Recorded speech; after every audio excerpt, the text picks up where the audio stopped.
नमस्कार, city news में आपका स्वागत है। जैसा कि आज अन्ना हजारे का अनशन का 11वां दिन है और कई बार बात बनते बनते फिर बिगड़ जाती है या बिगड़ते बिगड़ते फिर बनने लगती है।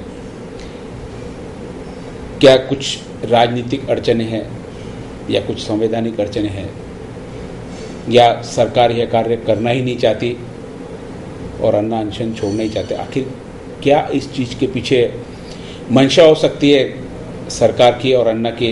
हमारे साथ आज अमरावती शहर के अमरावती दैनिक प्रतिदिन अखबार के प्रबंध संपादक श्री नानक जी आहूजा है। नानक भाई, अभी जो अनशन का आज 11वां दिन है, रोज ऐसा लगता है कि आज अनशन छूट जाएगा। रोज हम महसूस करते कि नहीं, आज बात फाइनल हो जाएगी। लगता भी ऐसा, कई सिम्टम्स ऐसे आते हैं कि हाँ बात हो जाएगी, फिर जाते जाते बात बिगड़ जाती है। क्या लगता है आपको, आखिर इस अनशन का अंत क्या देखते हो आप? एक्चुअली अन्ना हजारे अपने मकसद में कामयाब हो चुके हैं, मुझे लगता है। जी। मकसद में कामयाब होना एक अलग बात है। अगर हम ये बोलें कि हार जीत की अगर बात करें तो अन्ना हजारे जीत चुके हैं। हार जीत वाली अगर बात करें तो ऐसा लग रहा है कि कांग्रेस तो उनसे कब की परास्त हो गई, हार गई। अगर उनकी लड़ाई कांग्रेस के खिलाफ है, अगर उनकी लड़ाई भ्रष्टाचार के खिलाफ है, तो वो अपने मिशन में सफल हो गए। उन्होंने जो कुछ बोलना चाहिए, उन्होंने संदेश जो देश को देना चाहिए था, जो जागृति लानी चाहिए थी, जो यूथ को जो उन्होंने आंदोलित करना चाहिए था, वो सब उन्होंने कर लिया है, वो सब हासिल कर लिया है। कल का एक सीन था लोकसभा का कि प्रधानमंत्री उठ के खड़े हो गए हैं, एक फकीर कहिए उसको, अन्ना हजारे को बोलते थे कि राजा नहीं फकीर है, ये हिंदुस्तान की भारत की तकदीर है। वो वीपी सिंह के बारे में, क्योंकि उन्होंने मंडल लाया था, लेकिन वास्तव में ये आदमी फकीर है, ये राजा नहीं है। और एक मंदिर में सोने वाले आदमी जो खुद अन्ना हजारे बोलते हैं, उसने देश की सल्तनत को झुका दिया, लोगों को जागरूक कर दिया, लोगों में एक ऐसा अलग जगाया, लोगों के अंदर एक ऐसी भावना जगा दी कि देश प्रेम जो लगभग खत्म हो गया था, लोगों के अंदर से बंद हो गया था, वो लोगों में जागरूक हो गया। मैं नहीं समझता था कि ये जो हमारी न्यू जनरेशन है वो इस तरीके से जागरूक होगी, इस तरीके से आगे आएगी, इस तरीके से आंदोलित हो जाएंगे। अन्ना अपने मकसद में, मेरे हिसाब से मेरा कहना है कि पूरी तरह से सफल हो गए हैं। अब अगर आप सफलता को पैमाना इस बात का मानते हैं कि जन लोकपाल पास हुआ कि नहीं हुआ, तो मुझे लगता है कि कल अन्ना ने आधी लड़ाई जीत ली थी। आधी लड़ाई ऐसी जीती थी उन्होंने कि खुद प्रधानमंत्री संसद के अंदर कह रहे हैं कि मैं आपको सैल्यूट करता हूं। एक फकीर को देश का प्रधानमंत्री सैल्यूट कर रहा है। Leader of opposition Sushma Swaraj बोल रही थी कि हम आपकी कदर करते हैं, आपका जीवन बहुमूल्य है, आपका जीवन बहुत कीमती है देश के लिए। अन्ना, हमें आपकी जरूरत है। आपको जो अभिप्रेत जो जन लोकपाल है उस पर पूरी बहस होगी संसद के अंदर और एक मजबूत लोकपाल बिल वहां पे लाया जाएगा। ये विपक्षी नेता बोल रही है, ये रूलिंग पार्टी का नेता बोल रहा है। और सबसे बढ़कर हिंदुस्तान के नहीं, दुनिया के इतिहास में शायद ही कभी हुआ कि बिना रक्त रंजित क्रांति किए शांतिपूर्ण क्रांति जो हुई है, उसमें संसद की जो लोकसभा की जो अध्यक्ष हैं मीरा कुमार, उन्होंने खड़े रह के उनको सलाम किया और ये कहा कि ये संदेश वहां तक पहुंचा दो कि संसद क्या चाहती है। हम आपकी कदर करते हैं, हम आपके कदरदान हैं और आप अपना आंदोलन वापस लीजिए।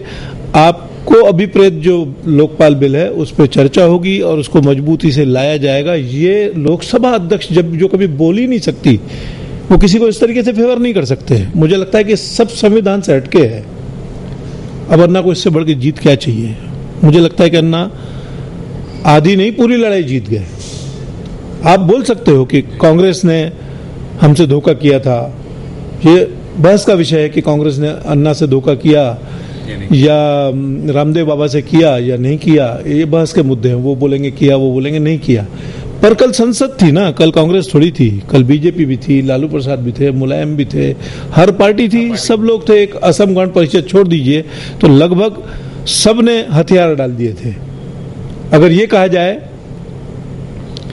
कि देश की सबसे बड़ी पंचायत संसद होती है, देश की सर्वोच्च संस्था संसद है, जहां पे नियम बनते हैं, कायदे बनते हैं, कानून बनते हैं, या कानून के बनाने वाले बैठे हुए हैं, वो सब के सब झुक गए और सब ने तालियां बजाई और एक संदेश लेकर विलासराव देशमुख चले गए।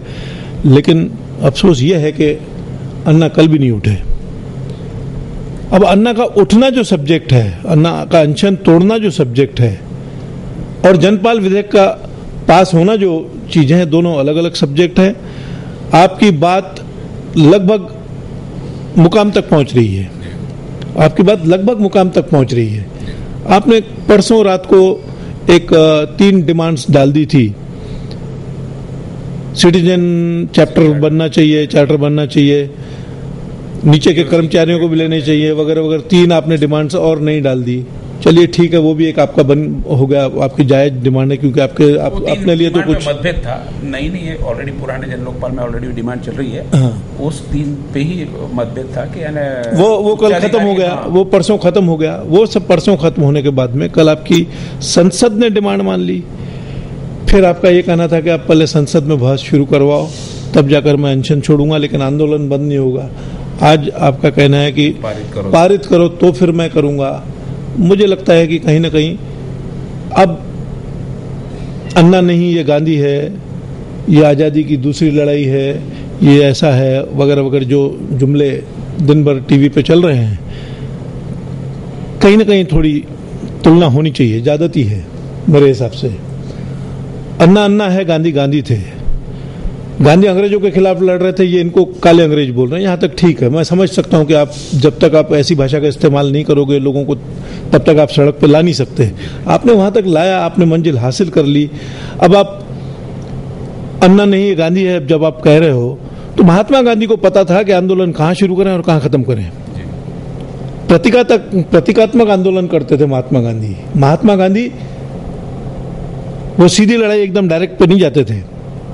दिंडी आंदोलन था तो मैं वहां तक जाऊंगा, अवज्ञा आंदोलन करूंगा, एक मुट्ठी नमक उठाऊंगा और फिर मैं बोलूंगा कि इसका मैं टैक्स नहीं भरूंगा। प्रतीकात्मक आंदोलन किया और कहां आंदोलन शुरू करना और कहां खत्म करना है उसकी सीमा रेखाएं निर्धारित थी। महात्मा गांधी के पास में सीमा रेखाएं निर्धारित थी। भारत छोड़ो आंदोलन जो 1842-45 में जो हुआ, तो भारत छोड़ो उसके 100 साल के बाद में छोड़ा गया भारत, 102 और 105 साल के बाद में छोड़ा गया भारत। लेकिन वो प्रतीकात्मक आंदोलन तब किया गया। आंदोलन कहाँ शुरू करें और आंदोलन कहाँ खत्म करें, इसकी कहीं ना कहीं सीमा रेखा होनी चाहिए। अगर नहीं होती है तो आप कितना भी बोल लीजिए टीवी के ऊपर कि दोस्तों, भाइयों, युवकों, आप आंदोलन करो लेकिन हिंसा नहीं करना, आप ये नहीं करना, आप कहीं से भी हिंसा नहीं करना, आप अगर हिंसा करोगे तो सरकार ये करेगी, सरकार ताकतवर है, वगैरह वगैरह। आप कितना भी कह लो कि हिंसा नहीं करना, खुदा ने खास्ता अगर अन्ना साहब को ईश्वर लंबी उम्र प्रदान करे, अगर उनको कहीं भी थोड़ी सी भी खरोच आ गई, कोई एक एंटी सोशल एलिमेंट ने वो हजारों लाखों की भीड़ में पत्थर उठा के फेंक दिया, अगर कहीं किसी मनचले व्यक्ति ने कुछ कर दिया, तो फिर पूरा देश, मैं नहीं समझता हूं कि नियंत्रण में आएगा। मुझे लगता है कि अब वो समय आ गया कि अन्ना को इन चीजों पे विचार करना चाहिए। आज अगर अन्ना इन चीजों पे विचार नहीं करेंगे, देखिए अन्ना को जो अभिप्रेत था वो जन लोकपाल बिल आ रहा है, आ गया है। संजय निरुपम, एक यंग जनरेशन में एक जागृति आ गई। जो यंग जनरेशन अपना समय पूरा इंटरनेट पे बैठ के लड़के लड़कियों के बीच में जाके इधर उधर अपना पढ़ाई के अलावा जो उनके पास समय बचता था, वो जो इधर उधर व्यतीत करता था, उसके लिए एक उद्देश्य उनको मिल गया कि एक साथ में जमा होकर कुछ तो भी परिवर्तन किया जा सकता है। ये जो उद्देश्य, जो पीछे का उद्देश्य जो सामने नहीं दिख रहा हमको, कि जो जन जागृति चाहिए, ठीक है, एक लोकपाल बिल लाना एक सामने उद्देश्य होगा, लेकिन उसके पीछे जो सफलता हासिल की वो शायद लोकपाल बिल से भी बड़ी है। मुझे भी ऐसा लगता है। आपका क्या कहना है सर? यंग जनरेशन आज उठ के खड़ी हो गई। मुझे जो लग रहा है ना, वो बात तो सिंपल एक है कि देश चारों तरफ से भ्रष्टाचार से बुरी तरह से त्रस्त है, बुरी तरह से ग्रस्त है, और नब्ज पकड़नी चाहिए कब कौन सा आंदोलन किया जाए। अन्ना ने बराबर वो नब्ज टटोल ली है कि हिंदुस्तान में इस समय इस चीज की आवश्यकता है, देश का भला इसमें है। यूथ को इस मुद्दे पे लाया जा सकता है। आम नागरिक को, मध्यम वर्गीय को, निम्न वर्गीय को, उच्च वर्गीय को, सभी को एक प्लेटफॉर्म पे लाने का यही माध्यम है और उन्होंने बराबर वो भाप के आज किया है। जो आप बोल रहे हो कि यूथ जो टीवी पे बैठता था, जो दिन भर कंप्यूटर पे बैठता था, इंटरनेट पे बैठता था, वो सारे के सारे डाइवर्ट हो गए। जो हम सोच भी नहीं सकते लोग टोपियां पहन के निकल रहे हैं, जो हम सोच भी नहीं सकते तिरंगा झंडा हाथ में लेकर निकल रहे हैं, जो हम कल्पना भी नहीं कर सकते वंदे मातरम और इनकलाब जिंदाबाद के नारे लगा रहे हैं। मैं नहीं समझता कि 1947 1947 के बाद में, जेपी के आंदोलन के बाद में ये पहली बार हो रहा है। इतनी बड़ी शांतिपूर्ण क्रांति अन्ना ने लाई है। मुझे लगता है कि भ्रष्टाचार इतना बड़ा नासूर है कि वो भ्रष्टाचार खत्म होना चाहिए। हर आदमी उससे सहमत है, पर जन लोकपाल लाने से भ्रष्टाचार 100% खत्म होगा, मुझे ऐसा समझता भी नहीं है, न दिखता है, न कहीं ऐसी कोई बात सामने दिख रही है। इससे शुरुआत होगी, भ्रष्टाचार के खात्मे की इससे जरूर शुरुआत होगी। और अन्ना ने जो काम उठाया है, जो आज खुलेआम होता है, थोड़ा सा बहुत रुकेगा, अंकुश लगेगा और ये लंबी प्रक्रिया है। ऐसे आंदोलन होने चाहिए, एक नहीं, दो नहीं, 10 आंदोलन ऐसे होंगे। ऐसे भी आदत बन गया, ये प्रक्रिया नहीं रहेगी, आदत में शामिल हो गई। हमारे आदत को बदलते बदलते समय लगना ही लगना है, ये परंपरा बन गई है। लेकिन इसके माध्यम से एक राष्ट्रीय चर्चा छिड़ गई है, ये एक हेल्दी बात है, एक स्वस्थ बात है। राष्ट्रीय चर्चा ऐसी छिड़ गई है कि आप किसी शाला में जाइए, आप किसी बस में जाइए, आप किसी ट्रेन में जाइए, आप विमान में जाइए, आप किसी कार्यालय में जाइए, जहां जाइए आपको एक ही चर्चा है, अन्ना हजारे भ्रष्टाचार, भ्रष्टाचार, अन्ना हजारे सरकार और बाकी के लोग, सिर्फ एक ही चर्चा चल रही है। कम से कम लोगों में इतनी जागृति आ गई और लोग देश के बारे में सोचने लगे। पर इसके साथ में एक जो विदारक चित्र बार बार प्रस्तुत किया जा रहा है कि हिंदुस्तान के अंदर कुछ नहीं हुआ है, हिंदुस्तान डूब रहा है, हिंदुस्तान तो पता नहीं क्या हो गया, मैं इस बात के सख्त रूप से खिलाफ हूं कि जो प्रचार टीवी वाले बार बार कर रहे हैं वो उचित नहीं है। इलेक्ट्रॉनिक मीडिया में जिस तरीके से, मैं इलेक्ट्रॉनिक मीडिया का मतलब सिटी चैनल की बात नहीं कर रहा हूँ, सभी आगे जो बड़े चैनल्स दिल्ली, जो दिल्ली से बैठ के जो संचालित कर रहे हैं, वो संचालित हांगकांग से होते हैं। उनके जो मालिक लोग हैं वो विदेश में बैठे हुए हैं, उनकी पूंजी जो लगी हुई है अधिकांश विदेश से लगी हुई है। आप मुझे बताइए कि जिस देश के अंदर बैलमंडी तो आपने देखी थी, हमने देखी थी चंदू जी, हम लोगों ने बैलगाड़ी देखी है, हम लोग महानगर पालिका, नगर पालिका के स्कूलों में पढ़े हुए हैं, हमारे पास अभाव ही अभाव थे, खाने के लिए कुछ नहीं था। हमने माइलो 1971-72 में 74-75 तक के हमने इमरजेंसी से पहले लाल गेहूं हमने खाया है, लाल जवारी हमने खाई है। आज हिंदुस्तान के पास में क्या नहीं है? आज हिंदुस्तान के अंदर हरित क्रांति जो हुई है वो दुनिया में मिसाल कम मिलती है। श्वेत क्रांति जो हुई है, दुग्ध क्रांति जो हुई है, औद्योगिक क्रांति जो हुई है, वो क्या नहीं हुआ है। बैलगाड़ी से आप विमान तक के चले जा रहे हैं, मिसाइल आप छोड़ते हो, उपग्रह आपके खुद के हैं, क्या नहीं है। अमरावती से नागपुर जाने के लिए आपको भाई साहब उस जमाने में 8-8 घंटे लगा करते थे, अब आप 1.5 और 2 घंटे में पहुंच रहे हो। 4 लेन रास्ते बन रहे हैं, एक्सप्रेस, सुपर एक्सप्रेस गाड़ियां बन रही हैं। किस मायने में तरक्की नहीं हुई है? आपके घर घर में टीवी, करोड़ों लाखों, जितने भी हमारे 110 करोड़ लोग होंगे, उनके जितने भी घर होंगे, हर घर में टीवी है। ये क्रांति नहीं तो क्या है? इलेक्ट्रॉनिक माध्यम जो है वो हमारे क्रांति नहीं तो हम क्या कर रहे हैं? मोबाइल क्या है? देश में बहुत बड़े पैमाने पे क्रांति हुई है। भूखमरी जो बहुत बड़े पैमाने पे थी वो कम हुई है। प्रचार इतना सारा, इसलिए अन्ना का ये प्रचार को इतना ये भी मिला है, सक्सेस मिला है। यदि नहीं इसको प्रचारित किया जाता तो दिल्ली में क्या चल रहा है यहाँ पता ही नहीं लगता। ये कहीं ना कहीं इसमें जो डेवलपमेंट हुआ है, सारी जो क्रांति, उसका तो हाथ ही है। ये जिस तरीके से प्रचारित किया जा रहा है कि हिंदुस्तान में कुछ नहीं हुआ है, मैं इस बात से सख्त खिलाफ हूं। मेरा कहना है कि जो अच्छा हुआ उसको अच्छा बोलना चाहिए, भ्रष्टाचार है इसको बुरा बोलना चाहिए। भ्रष्टाचार के खिलाफ अन्ना की जो लड़ाई है वो एक बेहतरीन लड़ाई है।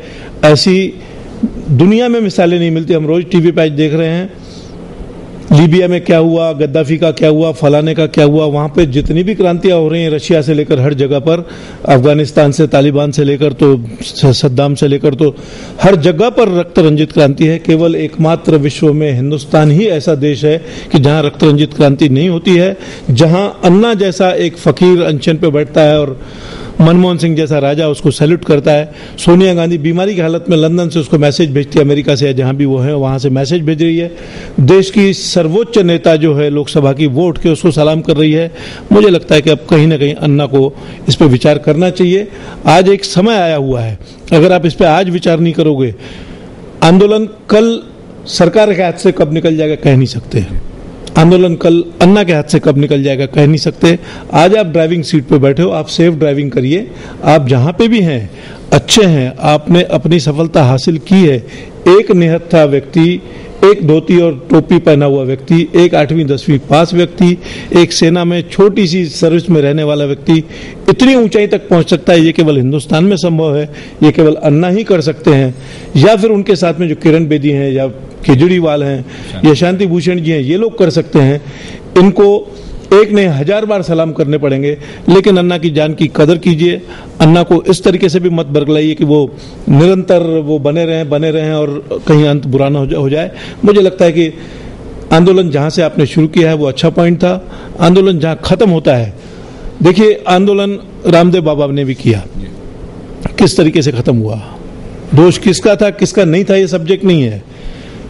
लाठियां चली, दमन हुआ, आपका कहना है हुआ ना, कल यहां नहीं हो जाए। अन्ना के इतने बड़े आंदोलन की जो सफलता है वो सफलता ही रहने दीजिए, उसको असफलता की तरफ मत धकेलिए। सरकार की भी कहीं ना कहीं मर्यादा है। मैं जहां तक लोकपाल विधेयक की बात करूं या जन लोकपाल विधेयक की बात करूं, मुझे ऐसा लगता है कि जन लोकपाल विधेयक एक अच्छी चीज है, वो पास होना चाहिए। अन्ना हजारे ने उसके लिए दबाव डालना चाहिए, लेकिन सरकार को संविधान के दायरे में रहकर काम करना है। अगर आप ये कहेंगे कि सरकार संविधान का दायरा छोड़कर बात करे, सरकार को आप बोलते हो कि स्टैंडिंग कमेटी में मत भेजो, लेकिन जो प्रोसीजर्स हैं, जो परिपाटी जो बनी हुई है, जो परंपराएं बनी हुई है, उसको तोड़ना सरकार के लिए एकाएक ही संभव नहीं है।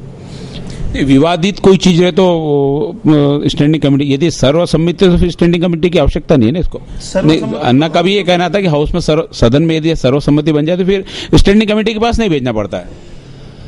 स्टैंडिंग कमेटी के पास तो जब भेजना पड़ेगा कि यहाँ सम्मति नहीं बनती है तो फिर इसमें क्या अच्छा है बुरा उसके लिए भेजना पड़ेगा। सर्वसम्मति हाउस में बनेगी। हाउस में बनने के लिए आप जो जैसे विपक्षी दल कह रहे हैं कांग्रेस से कि आपने हमको पहले विश्वास में नहीं लिया, मैं इस बात को समझ नहीं पाता। मुझे नहीं समझ में आ रहा कि विश्वास में किस तरीके से लेना चाहिए।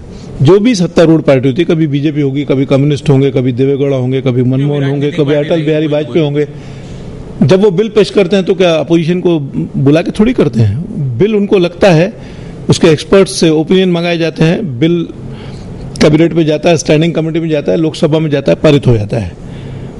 अगर उसको सार्वमत से पारित नहीं हुआ, सभी लोग मिलके एकजुट होकर उसको अगर पारित नहीं कर रहे हैं, जैसा अयोध्या के मसले पे कोई बिल नहीं पारित हो पा रहा है, महिला बिल अभी तक पारित नहीं हो पा रहा है, ऐसे कई बिल प्रलंबित हैं जो नहीं हो पा रहे, तो उस पर डिबेट होती है, वोटिंग होती है, वोटिंग में वो पास होगा या ना मंजूर होगा, ये प्रोसीजर है। अब प्रोसीजर से सरकार हटके भी करने को तैयार है और जन लोकपाल बिल आपकी इच्छा के अनुरूप मजबूती से लाया जाएगा। इसके बावजूद भी अगर आप उठने को तैयार नहीं हो, आप सरकार पे विश्वास नहीं कर रहे हो, यहां तक मैं मान सकता हूं, आप संसद पे पूरी पे विश्वास नहीं कर रहे हो, ये बात उचित नहीं है। कहीं ना कहीं अन्ना को अब इस सीमा कोई ना कोई निर्णय ले लेना चाहिए और पब्लिक के हक में कोई अच्छा काम होता है तो कहीं ना कहीं कुछ करके उसको, संसद में तो है ही सारी चीज मंजूर हो रही है, फिर ऐसा क्यों लगता है कि अन्ना क्यों नहीं उठ रहे? क्या उनके आसपास जो सलाहकार मंडल है वो कहीं और कुछ ईगोइस्ट है, ऐसा लगता है आपको? मुझे लगता है कि जितना भी जो माहौल बना है या बनाया जा रहा है, इसके पीछे कहीं ना कहीं एक ईगो तो काम कर ही रहा है और बहुत ज्यादा फूंक फूंक के कदम उठाए जा रहे हैं। उनको लगता है कि जो सत्तारूढ़ पार्टी है वो कहीं धोखा न दे दे, लेकिन अब ये बॉल केवल सत्तारूढ़ पार्टी इस बिल को पास नहीं कर सकती। आप मुझे बताइए कि सत्तारूढ़ पार्टी ने 10 बार महिला विधेयक पेश किया है, पास क्यों नहीं हो रहा? क्यों पारित नहीं हो रहा है? क्या सुषमा स्वराज नहीं चाहती कि बिल पारित होना चाहिए? महिला है वो। क्या खुद सोनिया गांधी नहीं चाहती कि बिल पारित होना चाहिए? वो भी महिला है। क्या मायावती नहीं चाहती, अपने सांसदों को नहीं बोल सकते कि बिल पारित होना चाहिए? इसके बावजूद बिल नहीं पारित हो रहा है। विरोध कौन कर रहा है? लालू प्रसाद यादव, शरद यादव, मुलायम सिंह यादव। अरे ये 3 यादव मिलके क्या पूरी संसद चला रहे हैं? बिल पास होना नहीं होना जो ये सब्जेक्ट है वो किसी एक व्यक्ति, एक पार्टी के हाथ में बिल्कुल कतई नहीं है। वो संसद का डिसीजन, संसद का निर्णय और संयुक्त रूप से। और इस बार सुखद बात यह है कि सभी ने भ्रष्टाचार के खिलाफ ये बिल पारित होना चाहिए, ये संसद के अंदर बताया है, ये संसद के अंदर बोल के बताया है। अन्ना का न उठना, अनशन न छोड़ना, ये मुझे लगता है कि आज की घड़ी में कहीं ना कहीं संसद की उस भावना का अपमान है। संसद, अन्ना का अपमान नहीं होना चाहिए। अन्ना की हर बात को माना जाना चाहिए, ये भी नहीं मानता, पर अन्ना की ये बात जायज है, भ्रष्टाचार हटना चाहिए, उसके लिए कहीं ना कहीं कड़ा बिल आना चाहिए, प्रधानमंत्री भी इसके दायरे में आने ही चाहिए, कोई दिक्कत वाली बात नहीं है। केवल एक सर्वोच्च न्यायालय का मामला है, सर्वोच्च न्यायालय पे बहुत गंभीरता से विचार करना जरूरी है, जैसा बार बार बोला गया है। मुझे लगता है कि अब ये इंतहा हो गई है, बहुत ज्यादा आगे तक निकल गया है मामला। अब कहीं ना कहीं अन्ना को इसमें थोड़ा सा अब वो आग्रही भूमिका टालनी चाहिए। आप अनशन से हट जाइए, आंदोलन जारी रखिए। कल सरकार धोखा करेगी, कल अपोजिशन धोखा करेगी, कल समझ लीजिए संसद धोखा करेगी। हालांकि संसद धोखा करेगी ये शब्द इस्तेमाल करना भी बड़ा गंभीर बात है। अगर आपको लगता है कि संसद मुझसे कुछ चालबाजी संसद में हो रही है, तो फिर आंदोलन आपके पास में है, जन समर्थन आपके पास में है, लोग आपके साथ में है, अनशन भी आप कर सकते हैं, और भी कई माध्यम हैं। ये डेमोक्रेसी है, लोकतंत्र के अंदर चेक्स एंड बैलेंसेस यही बने हुए हैं। लोकतंत्र के अंदर ये कोई चेक्स एंड बैलेंसेस किसी प्रधानमंत्री या राष्ट्रपति के हाथ में नहीं हुआ करते हैं। दुनिया के अंदर आपने देखा होगा कि भ्रष्टाचार के आरोप में जापान का प्रधानमंत्री 10 साल की सजा काट रहा है। ऐसे कई विश्व के अंदर उदाहरण हैं। खुद हिंदुस्तान के अंदर हम लोग बोला करते हैं कि कांग्रेस ए राजा का समर्थन कर रही थी। ठीक है, कांग्रेस एक ए राजा का समर्थन कर रही थी, वो पाप कर रही थी, वो इलेक्शन में भोगेगी, और भोग लिया। जो चेन्नई में चुनाव हुए वहां उनको भुगतना पड़ा, पर क्या राजा अंदर नहीं हुआ? मनमोहन सिंह ने नहीं चाहा तो क्या नहीं हुआ? सीबीआई ने अगर उसको प्रोटेक्ट करने की कोशिश की तो क्या राजा आज अंदर नहीं है? राजा साहब को तो अंदर सुप्रीम कोर्ट ने कर दिया। ये डेमोक्रेसी में बने हुए चेक्स एंड बैलेंसेस हैं। अगर संसद नहीं करती है, रूलिंग पार्टी नहीं करती है तो विपक्ष है, विपक्ष नहीं करता है तो संसद है पूरी, संसद नहीं करती है तो कोर्ट है, नहीं करती है तो फिर जनता है। अरे आप इंदिरा गांधी ने इमरजेंसी लगवाई थी तो इंदिरा गांधी को हटना पड़ा था, इंदिरा गांधी को उसके नतीजे भोगने पड़े थे। जिस सत्तारूढ़ पार्टी के नेता ने जो बदसलूकी की है उसके नतीजे उसको भोगने पड़े हैं। ये हिंदुस्तान की डेमोक्रेसी के अंदर बार बार कहा गया है, बार बार बोला गया और बार बार साबित हुआ है। अगर कांग्रेस आज अगर समझ नहीं रही है, सत्तारूढ़ पार्टी का अगर आपका आरोप है उनके ऊपर कि कांग्रेस हमसे वादा खिलाफी कर रही है, झूठ बोल रही है, तो चुनाव सामने भाई साहब, चुनाव में आप बात कर लीजिएगा। गोरा खैरनार किसी जमाने में निकले थे कि शरद पवार के खिलाफ मेरे पास बहुत सारे सबूत हैं, ट्रक भर के सबूत हैं। सबूत थे कि नहीं थे वो बात की बात हो गई, लेकिन शरद पवार उस चुनाव में हार गए। शिवसेना बीजेपी की सत्ता आई थी। आप एक ने हजार नहीं, आपको कई उदाहरण मिल जाएंगे। सुरेश कलमाड़ी को बचाने के प्रयत्न बार बार हो रहे हैं, ये बार बार बोला गया। सुरेश कलमाड़ी आज कहाँ है बताइए? कनिमोझी जिसके भरोसे सरकार चल रही है, करुणानिधि के भरोसे, वो कहाँ है आज? वो करुणानिधि की खुद की सगी बेटी कहाँ है? ये मायावती या मुलायम सिंह, इनके बार बार क्लैशेस होते हैं, वो कहाँ है? जुडिशियरी अपना काम कर ही रही है। जुडिशियरी काम करती है, बाकी संस्थाएं काम करती है, नहीं करती है तो संसद करती है, और नहीं करती तो जनता तो है। मुझे लगता है कि अन्ना का रोल बहुत सशक्त है, उनकी भूमिका बहुत मजबूत है। उन्होंने जो कुछ किया है बहुत बेहतरीन किया है और बेहतरीन कर सकते हैं। अगर मैं रहूँगा तो करूँगा, अगर नहीं रहूँगा तो किस तरीके से करूँगा वो नहीं मैं समझ पा रहा हूँ। उनके जो सलाहकार हैं, कल एक आश्चर्यजनक घटना दूसरी भी हुई। आश्चर्यजनक घटना ऐसी थी कि सवेरे संसद ने संयुक्त रूप से, इंक्लूडिंग लोकसभा की स्पीकर जो मीरा कुमार जी हैं, उनके समेत उन्होंने ये बोला कि आप अनशन से उठिए और हम लोग संसद की भावना को आप समझिए। जब संसद बोल रही है, भारतीय जनता पार्टी बोल रही है, कांग्रेस बोल रही है, संसद के अध्यक्ष बोल रहे हैं, सभी बोल रहे हैं, तो फिर शाम को आप अपोजिशन के नेताओं से क्यों मिल रहे हैं? आप वो क्या संसद से, कोई भी किससे भी मिले, वो क्या संसद से बड़े हैं?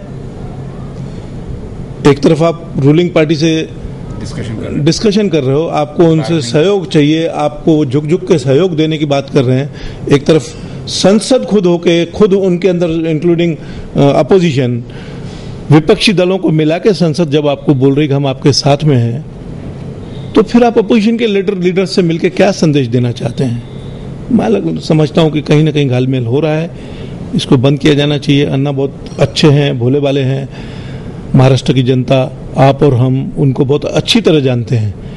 मुझे याद है कि भ्रष्टाचार निर्मूलन समिति जब उन्होंने बनाई थी महाराष्ट्र में, जब वो काम कर रहे थे, मेरे घर पे भी आए थे, यहीं बैठे थे जहां आप और हम बैठे हैं, मेरे ऑफिस में भी आए।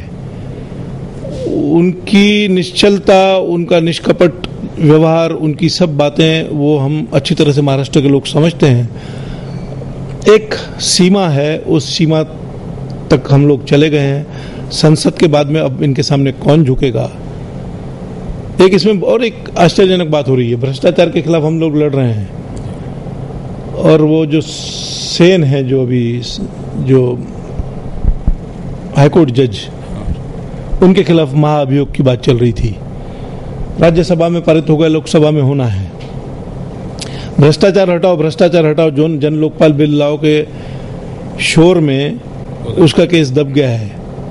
और अगर संसद के इस सत्र में पास नहीं हुआ तो मेरी जानकारी के मुताबिक आप उसको सस्पेंड नहीं कर पाएंगे।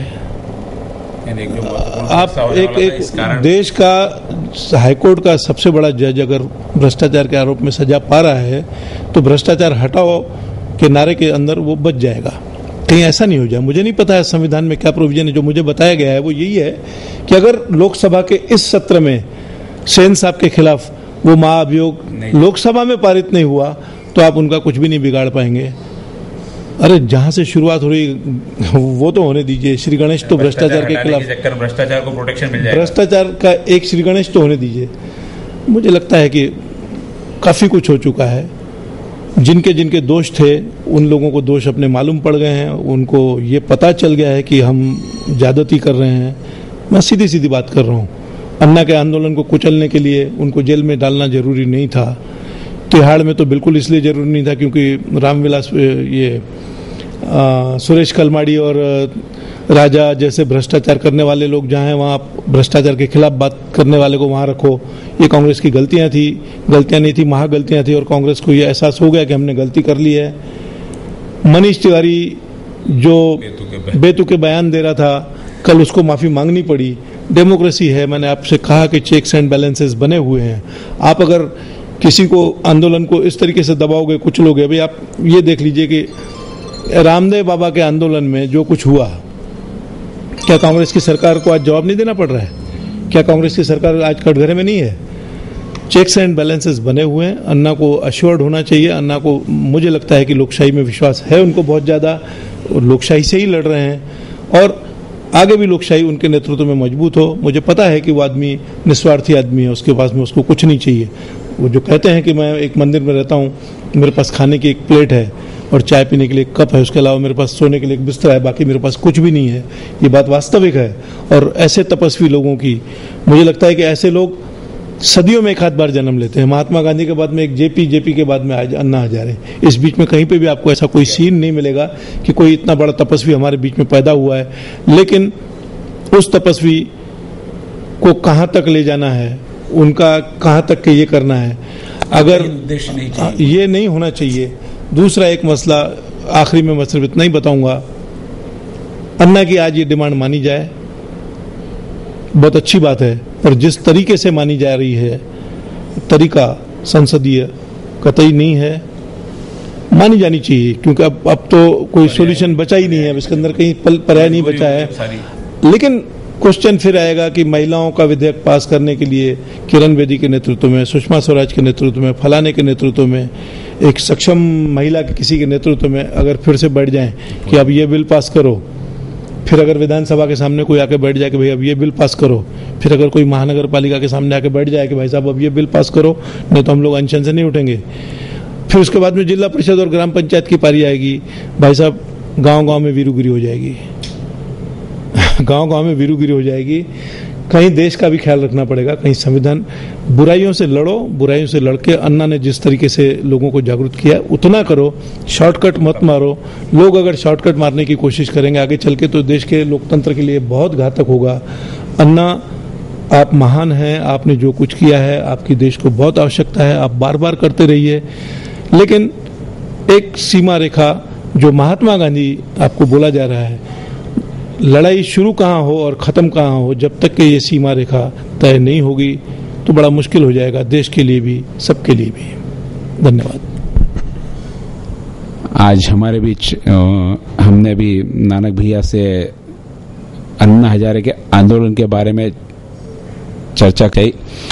आंदोलन के पीछे का उद्देश्य और आंदोलन से होने वाले साइड इफेक्ट और इस आंदोलन का क्या अंजाम होगा और कहाँ ये आंदोलन रुकना चाहिए, इन सब बातों पर आज इस आंदोलन से हटके हमारी एक नई दिशा हमको इस डिस्कशन में मिली है। आशा है आप इनके विचारों से सहमत होंगे। यदि आपको कुछ इनके विचारों में आपत्ति हो तो आप जरूर हमें लिखिए, हम उनका समाधान करने की कोशिश करेंगे। धन्यवाद।